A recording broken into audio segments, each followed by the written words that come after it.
Yo, as you can tell by the thumbnail and the title of this video, this is part 2 of my goats of the WWE. If you haven't watched part 1, I will put it in the description down below, but in part 1 I done my goats of the women's division and the tag team division.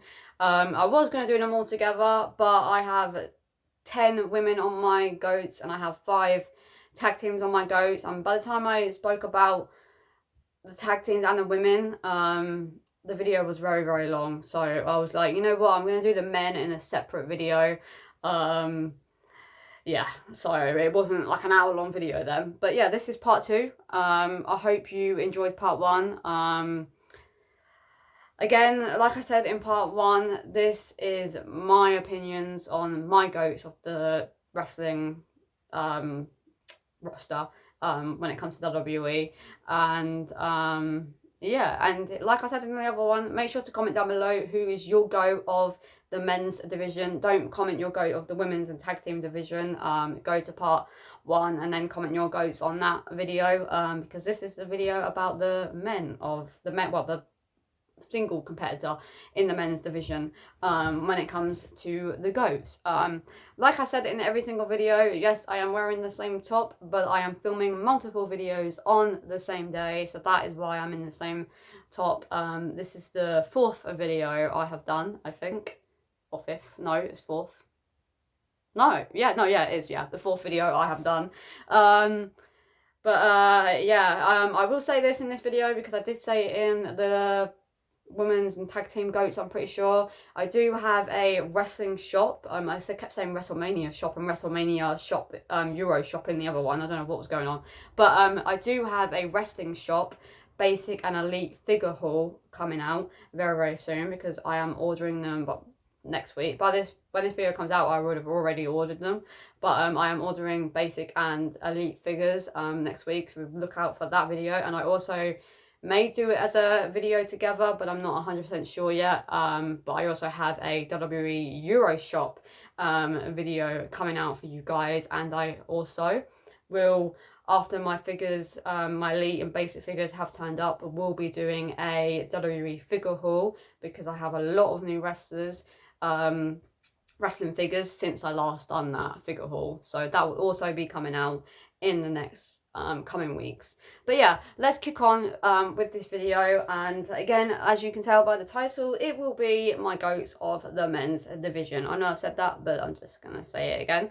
Like I said in the previous video with the WWE goats of the women's and tag team division, I will be going from number 10 to number 1. So 10 being the person that I believe is the least goated out of the 10 people that are on my list of goats, and then number 1 is, in my opinion, again, is the greatest of all time when it comes to the men's division. So number 10, I have got, probably it's going to shock some people, because if you know me personally and if you just know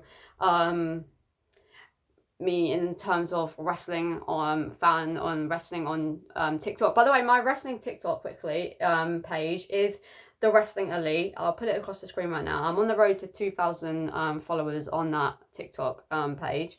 But yeah, so if you know me personally, and if you know me from previous YouTube videos, or just know me from my TikTok edits, you will know that I'm a massive fan of this guy, and I mean a massive fan of this guy.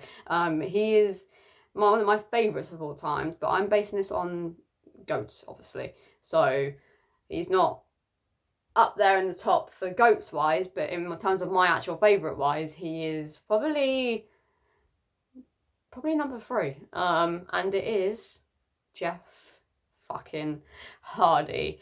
I believe that he would be, if he didn't leave in 2009 and he carried on, and he unfortunately didn't go down the route that he did in terms of, you know, his addictions and all that, I feel like he would have been higher in the GOATs. But based on the fact that he left WWE in 2009 and had some issues in his personal life, it has drawn me to put him, and unfortunately drawn me to put him as the number 10 out of 10. But the career that man had, yeah. And he's still going now. Like, he's the TNA tag team champion right now. So he's still going. So the fact that he is still going at the rate that he is just automatically just puts him in the talks for GOATs. But for me, he is number 10. And the reason I put him at number 10, because he's not on top of the men's division when he was in WWE. So he won the World Heavyweight Championship, the big gold as we called it, a few times, and obviously he was a one-time WWE champion, the spinner belt, which is the best belt, by the way, and I miss that belt a lot. But he didn't hold it for very long. I think he had it for like a month or just over a month. He didn't have it for very, very long. And I just think they didn't trust him with it, and it is understandable because obviously his past at that current time. But I couldn't not put Jeff in my top 10 because he had an absolute classic rivalry with CM Punk in 2009, and probably is my favourite one of my favourite rivalries for sure of all time. Like, I'm currently watching their rivalry back now, as I do this video, because this guy on YouTube has done their whole, like, the story of CM Punk and Jeff Hardy, and it's from the beginning to the end of their rivalry, and so that's what I'm currently doing because I absolutely just love that rivalry so much. And I would love for Jeff Hardy to come back and have one more match and one more rivalry with CM Punk, because CM Punk is currently in the WWE again. And so is Jeff Hardy, because of the brand that, what's it called? Because WWE and TNA are working together. There is a name for it, but I can't think of the name for some reason. But yeah, like, Jeff is a multi-time Intercontinental Champion as well. He's a multi-time United States Champion. I'm pretty sure he won the Hardcore Championship, but I could be wrong, but I'm pretty sure he did. Yeah, I'm pretty sure he did. I feel like I've seen him with it, but I've seen him with... Yeah, I'm pretty sure it was the Hardcore Champion. It could have been the Cruiserweight Championship. Not the purple one, the older one, but... There is another belt, but I can envision it in my head, but I can't see if it is the Hardcore or the Cruiserweight. So it was one or the other. But he's a multi-time singles champion. He's had classic rivalries with the likes of Randy Orton, Edge, CM Punk, his own brother Matt Hardy, Chris Jericho, Shawn Michaels, Triple H, there's multiple other people, Sheamus, when he joined back in WWE, and obviously when he came back to WWE, he got probably one of the biggest pops in the last 10 years, for sure, when him and Matt Hardy came back in 2017, and I filmed my reaction, so it is on YouTube somewhere, on my videos somewhere of me reacting to Jeff Hardy and Matt Hardy coming back in 2017 at WrestleMania 33, but you can't not put Jeff Hardy and the GOATs. Like, there is bangers of matches that Jeff Hardy has had since the start of his career in WWE. Yeah, definitely a GOATed wrestler for sure, and one of the best in the world, in my opinion. Number 9 is probably going to annoy some people because everybody loves this guy. Well, I wouldn't say people love this guy at this current moment.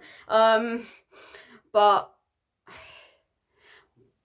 yeah, people aren't going to be happy that I put this guy quite low. But it is John Cena. John Cena was very close to not being on my playlist, I can't lie. But I put him on the playlist. I meant on my top 10 playlist, because I just done a playlist video.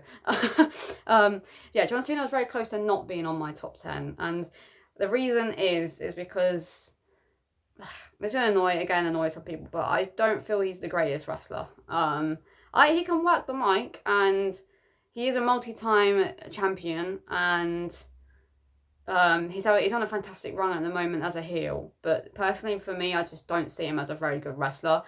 So that is that is the reason why he is so low on my top 10 GOATs. But yeah, it was very close for John Cena being number 10 and Jeff Hardy being number 9, but I put John Cena above Jeff Hardy just for the simple fact that John Cena has had more impact on the WWE than Jeff Hardy has, in terms of he has been in the WWE for way longer than Jeff Hardy was. He's a multi-time WWE champion, and obviously he's going for number 17 at the moment. He's a multi-time world heavyweight champion, multi-time United States champion, Money in the Bank winner, Royal Rumble winner. So I couldn't not put John Cena on this list, but it was very close to John Cena being number 10 and Jeff Hardy being number 9, just based on the simple fact that I just don't personally think he's one of the best wrestlers in terms of the men's division. So that is the reason why I have put him number 9, because I believe, personally, in my opinion, that from 8 to 1 are better wrestlers than John Cena is. So yeah, that is my reasoning into why John Cena is number 9. Number 8, it's probably going to again shock people that he's not higher on the list based on the previous WWE Undisputed run that he had for 4 years. So if you know exactly who had a run for 4 years, and you know exactly who I'm talking about, and that is Roman Reigns. The reason why I have put Roman Reigns at number 8 and not higher is because when he was champion for that long, he didn't defend it as much as he should have done. And I don't know what the reasoning behind it was that he didn't defend it for very much, considering he was champion for so long. I believe that he should have defended that championship a lot more than he did, especially in the last 2 years that he was champion. So that, for that reasoning, I have put him lower than probably most people will put him. But every single character that Roman Reigns has had, he has worked to the best of his ability. He wasn't very good on the mic, but in the last few years, he has got better on the mic.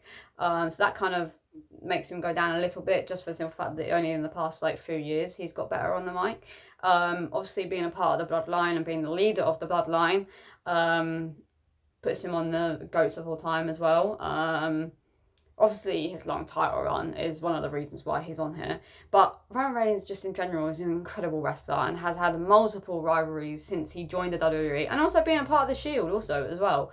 That alone puts him on the GOATs of all time, because as much as that is a tag team, as much as they were a tag team, he has to be somewhat of a good singles competitor to make that tag team good. So that's why I have that's another reason why I've also put him on my GOATs, my top 10 GOATs of all time. But yeah, Roman Reigns is, obviously, he had the Shield, he had the big dog that he didn't like, and then obviously he's had the Tribal Chief. Yeah, absolutely. I might be forgetting a character, but I'm pretty sure he was the same character for very, very long, for so many years, sorry. Yeah, I'm pretty sure he was. But yeah, Roman Reigns for me personally is number 8. Yeah,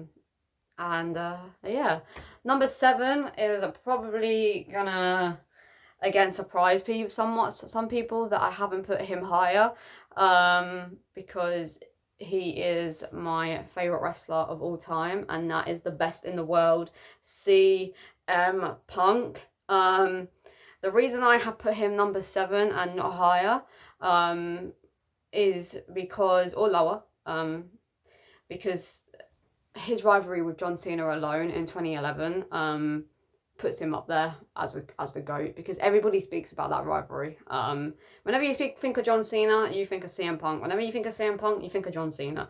So that is one of the reasons why I have put him number 7. The other reason why I put him number 7 is because he's a multi-time obviously he's a multi-time WWE champion. Or did he only? No, he only won the WWE Championship once, but in that current time that he was in the WWE, he had it for 334 days, which is a very long title reign for the decade that he was a part of and the era that he was a part of. So that's another reason why I put him at number 7. Another reason why he is a multi-time world heavyweight champion.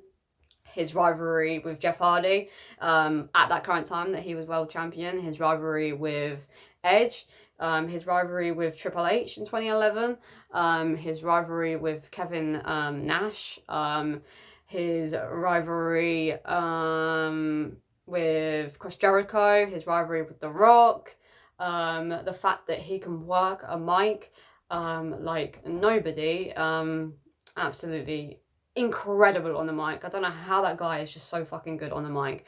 Obviously, the most thing that everybody thinks of when you think of CM Punk, the pipe bomb in 2011. Yeah, 2011? Yes. Yes, 2011 or 20... Oh, I could be wrong with that one. I think it was 2011. I'm pretty sure it was 2011. No. Stuff happened in such a short amount of time that I'm pretty sure it was 20. Yeah, it was 2011 because he went after John Cena. Yeah, it was 2011. I am right. Obviously, his rivalry with The Undertaker in 2013 as well. The fact that he's a 2-time Money in the Bank winner. He now is a main eventer for WrestleMania 41 this year. His rivalry at this current moment with Seth Rollins and Roman Reigns. Just incredible. Like, I feel if he didn't leave WWE in 2014, he would have been higher on the list, but because obviously he left for 10 years, almost 10 years, it kind of made me put him a bit lower. But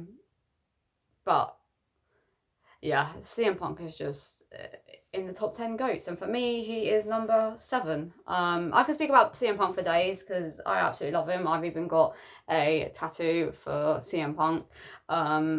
So it is hurting me to not put him number 1, but I just don't feel he's number 1. Well, number 1 compared to the other people, there's other 6 people that I have put above him. But yeah, CM Punk for me is number 7.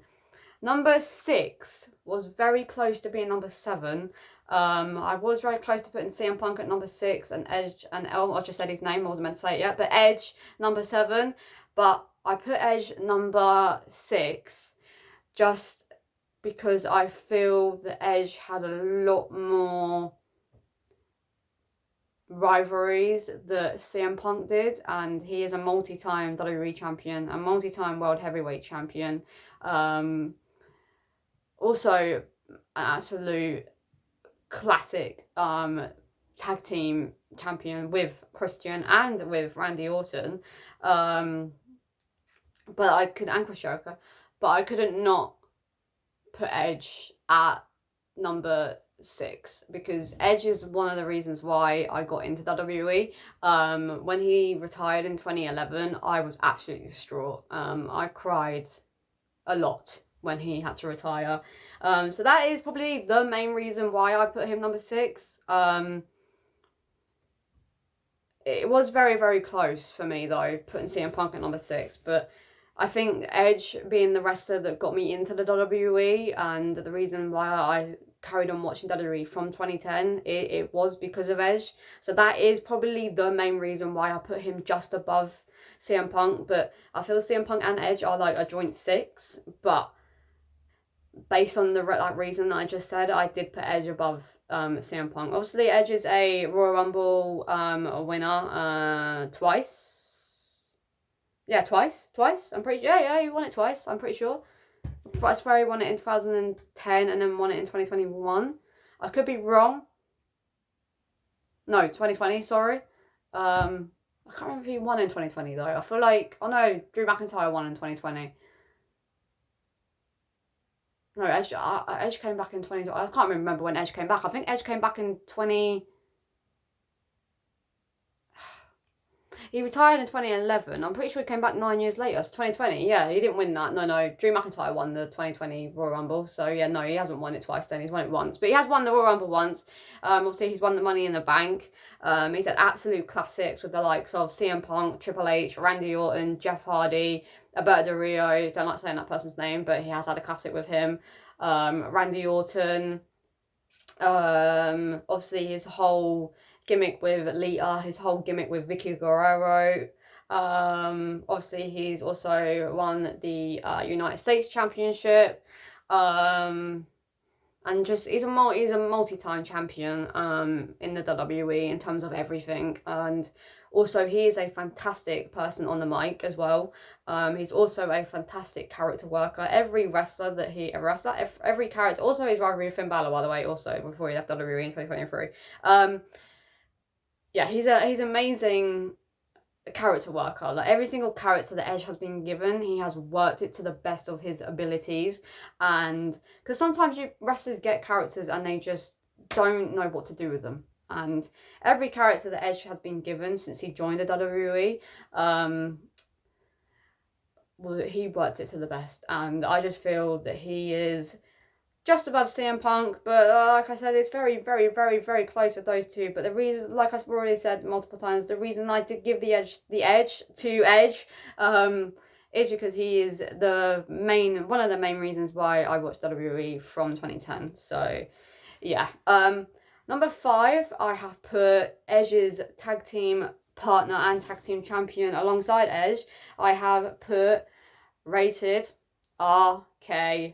I have put Randy Orton at number 5, just above Edge. And the reasoning why I put Randy Orton at number 5 is his longevity in the WWE. 09, literally 09 itself puts Randy Orton in the GOATS talk, because bold Randy Orton in 2009 was absolutely lethal. Absolute legendary character of a heel he was in 2009. His rivalry with Triple H, his rivalry with D-Generation X, alongside Triple H, his obviously his rivalry with John Cena, his rivalry with The Undertaker, his well, not rivalry, but his impact that he had with Evolution, obviously being at that current time, he's not anymore. I don't think he is anymore now, but at the time he was the youngest World Heavyweight Champion of all time. Obviously he's a multi-time WWE champion, a multi-time World Heavyweight Champion, he's a tag team champion, he is a multi-time United States champion. I don't think he's ever won the Intercontinental Championship though. I can't picture Randy Orton with the Intercontinental Championship. He might have been Intercontinental Champion, so let me know if I am wrong on that one. But I can't picture him in my head holding the Intercontinental Championship, but he might have done in the earlier career, but I can't exactly remember. But yeah, Randy Orton has had classic rivalries with so many people, but yeah, I couldn't not do a top 10 GOAT list and not put a Randy fucking Orton on there, just for the simple fact of his character work when he was the ultimate heel in 2009, because he was punt kicking women, he was punt kicking men, he was an absolute menace in 2009, so I couldn't not put Randy Orton in my top 5. Now we're getting on to the nitty and gritty, because this is where people are either going to be agreeing with me or they're going to be really, really, really disagreeing with me with my list. But number 4, I have put Mr. WrestleMania and the Heartbreak Kid, Shawn fucking Michaels. Legendary. The fact that he is still in the WWE right now, he doesn't wrestle obviously, but the fact that he's still in the WWE right now and he is the general manager of NXT, or the owner of NXT, I guess, in a way. You can't not put Shawn Michaels on this list, because he longevity in itself puts Shawn Michaels as one of the GOATs of the WWE Men's Division. Obviously he's a multi-time World Heavyweight Champion winner. He's a multi-time Intercontinental Championship winner. I think he's won the United States Championship once or twice. I don't think he's won it that many times, but I'm pretty sure he's won the United States Championship. Obviously his partnership with D-Generation X in Triple H puts him up there as well. His rivalry with Ric Flair, Ric Flair's only good rivalry, by the way. I do not like Ric Flair, so if you think Ric Flair's on this list, no, he is not. Yeah, his rivalry with Ric Flair, again, Ric Flair's only good rivalry. His rivalry with The Undertaker, absolute classic.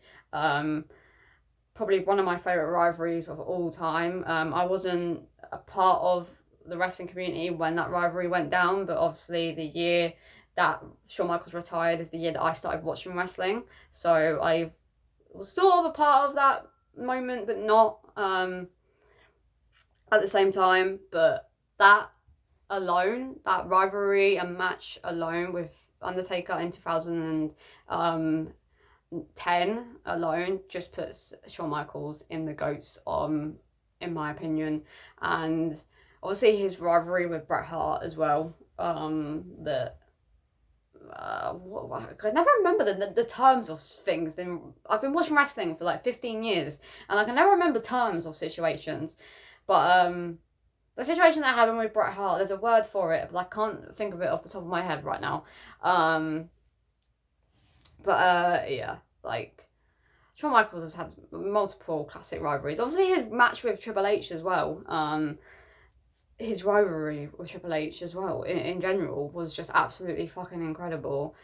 His rivalries with Randy Orton, his rivalry with Legacy, which was Ted DiBiase, Cody Rhodes, and Randy Orton, but just as a tag team aspect, his rivalry with Cody Rhodes and Legacy alone puts him in the GOATs, in my opinion. Just Shawn Michaels is just, and his entrances alone, and his character work as a face and a heel, as well, alone just puts him in the top 10 GOATs, in my opinion, because that guy can really work a fucking entrance. It's absolutely incredible. And he was also pretty decent on the mic as well, and he's a very comedic type wrestler. So yeah, Shawn Michaels is in the top 4 for me. But yeah. Now this is where we really get into it, and this is my top 3 wrestlers of all time, and in my opinion, the 3 greatest wrestlers in the men's division at all time. Number 3 and number 2 were very close to being swapped, but I have put The Undertaker at number 3 above being at number 2, because number 2, there are more matches that I liked and watched back more than the Undertaker matches, but the Undertaker's streak as a whole just puts him in the top 5 GOATs of all time, or top 10 GOATs of all time, however you want to look at it, because that man went 21-1, or I think he's now like 22 or 23-2. Or it's something along the lines of 22 and 21-2, or 22-2 or 23-2. I can't exactly remember the number, but I'm pretty sure, if I'm thinking of it right now, it's 21-2. But I could be wrong. But I'm pretty sure he's 21-2. But let me know if I'm wrong. But that number jumps to my head immediately. But it could be 22-2. Yeah, anyways, just the streak alone, no matter what number it is, puts him in the GOATs, for me. Obviously his classic rivalry with Triple H in 2012, that match is probably still to this day my favourite match of all time, inside Hell in a Cell, with Shawn Michaels as a special guest referee.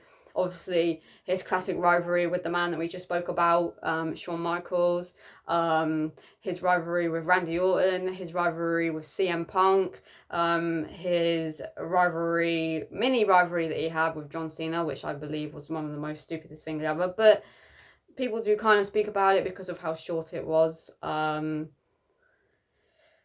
fact that he's a multi-time world heavyweight champion, his entrances alone, the way that he can work every single character that he has had in front of him, obviously the American Badass and The Undertaker. He did have some others as well, but they're not up there for me compared to the Dead Man, The Undertaker, and the American Badass. But Undertaker is just incredible. I think every time you speak to somebody about wrestling, they're one of the first people that they put on their list is The Undertaker, because of the longevity that he had, and his character work.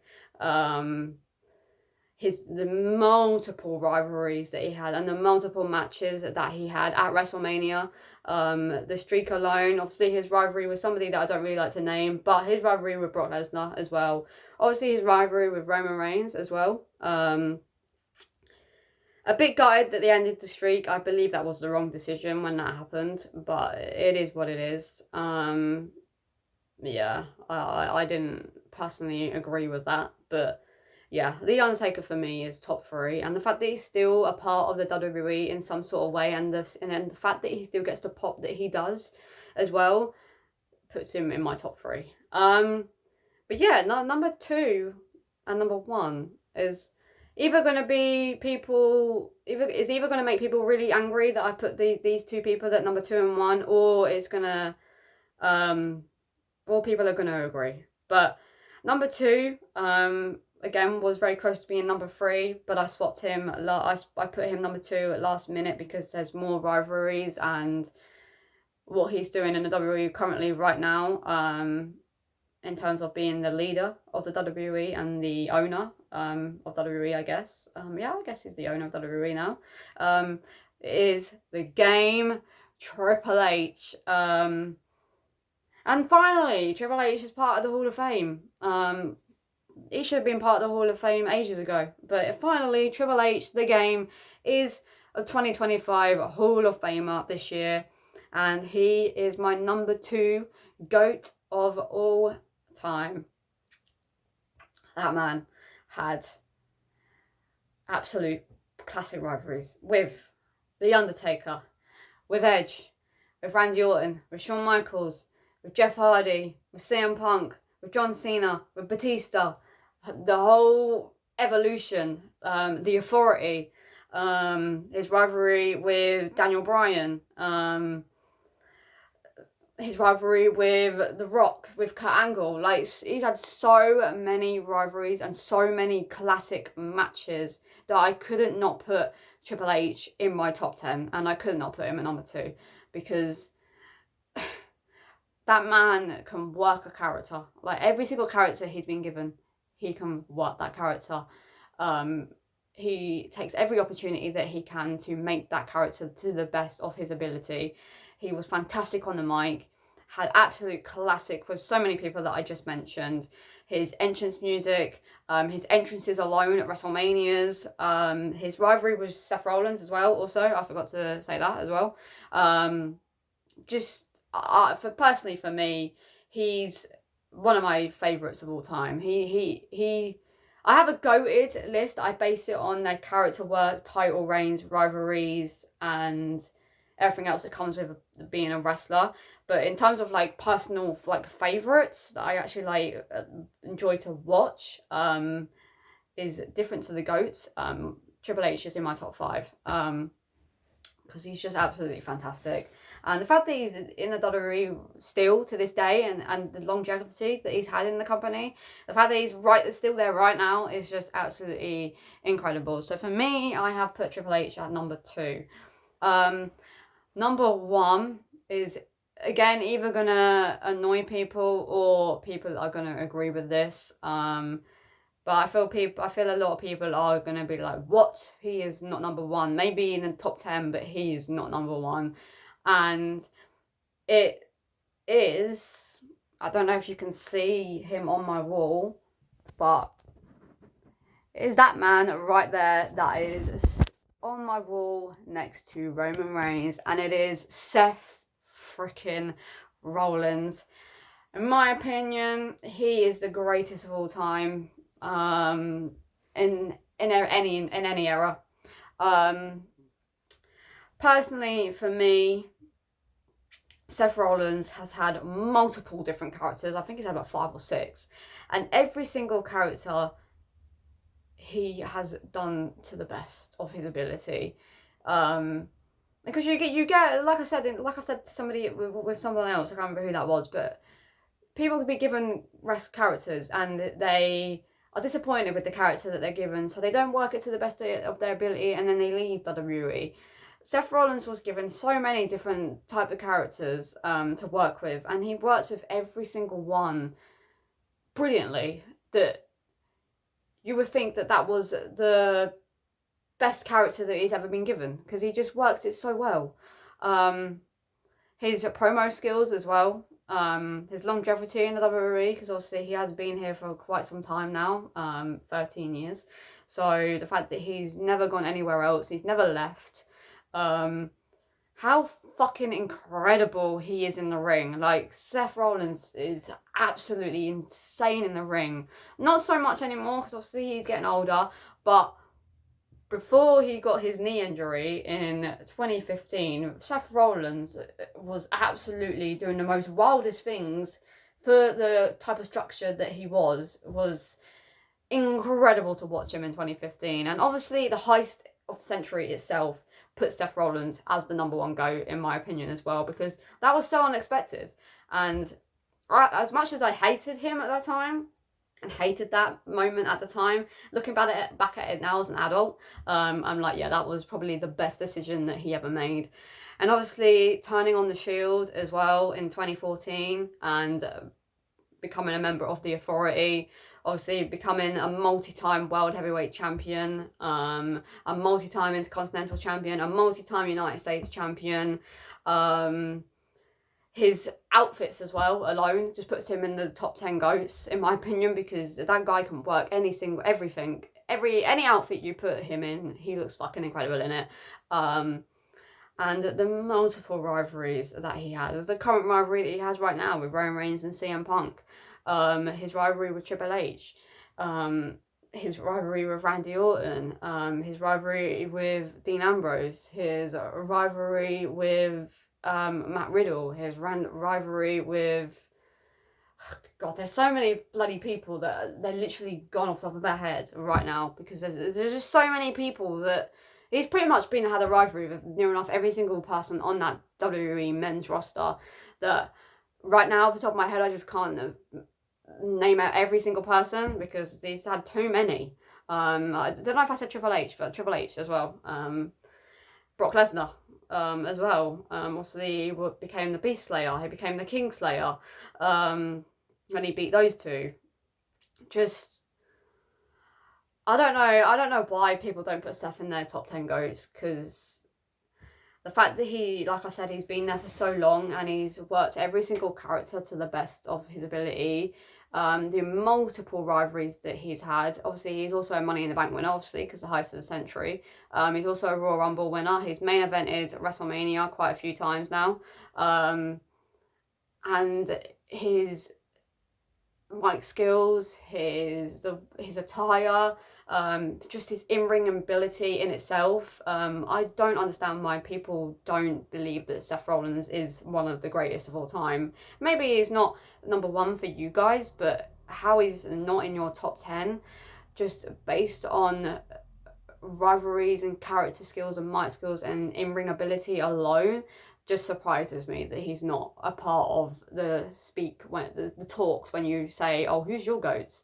And for me personally, I believe that Seth Rollins was the GOAT of the PG era. I don't believe it was John Cena or anybody else. In my personal opinion, I believe it was Seth Rollins, because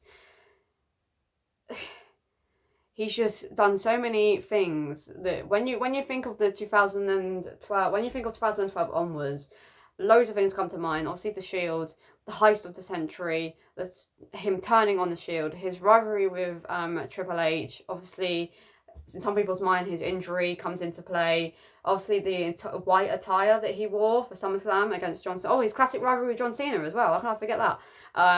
Obviously he was a double champion, because he was United States champion and World Heavyweight champion when he beat John Cena for the United States Championship in 2015. So was it 2015 or 2016? No, it was 2015. Yeah, it was 2015. I think. Yeah, no, it was. Yeah, it was definitely. So yeah, for personally, in my opinion, Seth is the greatest of all time, and I don't think he will ever be knocked off being number one, in my opinion.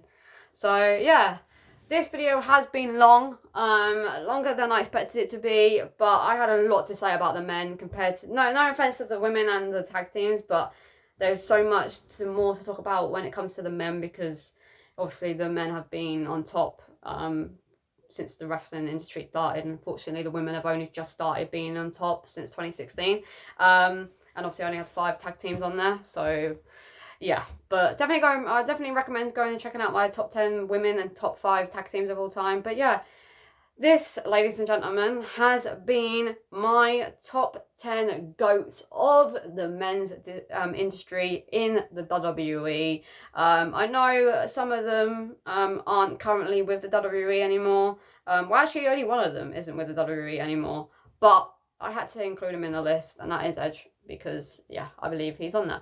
But anyways, I hope you guys have enjoyed this video. If you did, make sure to give it a big thumbs up. Make sure to subscribe, like, and comment. And I know I just said big thumbs up and I said like in the same sentence. But again, like I always said at the beginning of this video, make sure you let me know who is your greatest of all time. You can tell me as many as you want. But yeah, this was the top 10 greatest men's GOATs of all time, in my opinion. And yeah, I will see you guys in the next video. Peace.